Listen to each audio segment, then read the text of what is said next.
Well, for me, something like this, you have to see what is in the best interest of the country, and it's on the face of it. If you look at it, just simply on the face, superficially, it's like, okay, you have a Gambian candidate going against candidates from other countries. Yeah. Let's support our guy. Yeah.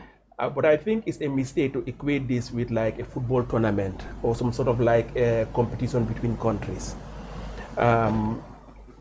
First of all, in terms of what benefit the country can get from ECOWAS, it's not going to depend on whether you have a Gambian national heading ECOWAS or not. I mean, sorry, Commonwealth or not. I mean, these international organizations, whether it's ECOWAS, whether it's African Development Bank or EU, they have well-laid established processes in how they allocate their assistance, whether financial or non-financial, to countries. You know, you might have some higher profile, as a as a country, if your citizen is holding a higher profile level. For instance, I mean, how many Gambians could tell you that there was a time when the Gambia chaired the Security Council of the United Nations?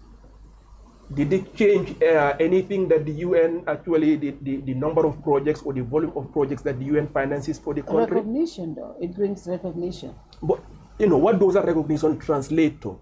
The people occupying global relevance, right? Well, what would you say? Sure, let's go that. Yeah. So let's stress that. So recognition beyond the individual occupying that position. How does that translate to the average Gambian here? Yeah. I mean, recognition. Let's say Gambia being recognized for, let's say, the rotating chair of the Security Council. If Gambia is lucky to be with the Security Council, if it's chaired by the Gambia, yes, there will be an uptick in the reference being made to the country's name. But how does that translate to the long-term development of the Gambia?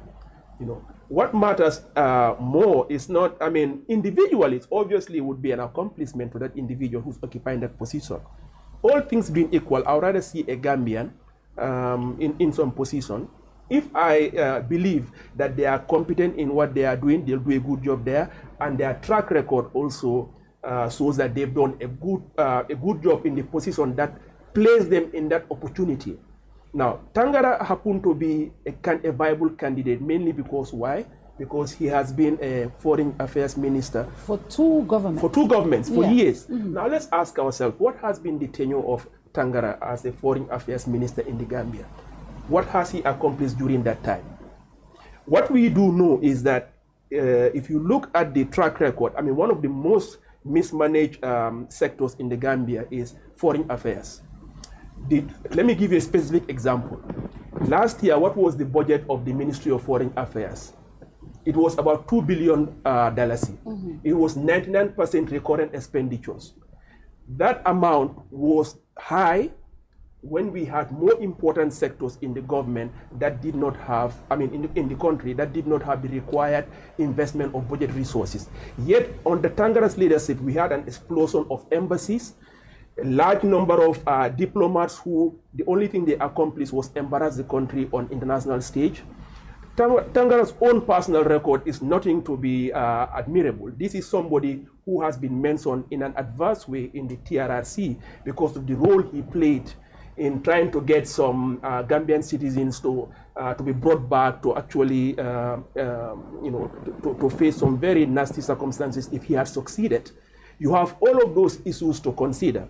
So if I ask myself now, what is the track record of Tangara to put him in this opportunity to contest this position? It's not something that actually I find admirable. So, and what do you think the Gambia would benefit from having its citizen as head of Commonwealth? It's actually very little. Commonwealth, compared to other international institutions, is very small to begin with, number one.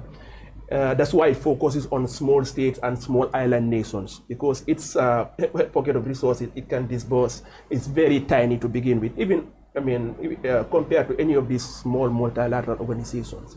But even if it were bigger, having a citizen being there, the impact, apart from a slight uptick in the recognition that there's a Gambian citizen there, that is a very limited benefit to the country. We have to make a distinction about something that is material, that is substantive, versus something that is ephemeral, like having the name of a of a citizen in an international organization. This is not a football tournament or some competition between countries. Just because, like in this particular case, we don't have a Gambian there, tomorrow there could be another Gambian who is far better qualified, whose competence would be a positive reflection on all Gambians. It's not going to be in Gambia's interest if you have a Gambian citizen who is put in a very high prominent position, who based on his track record, there is no guarantee that he would actually perform in a way that would reflect positively on the country.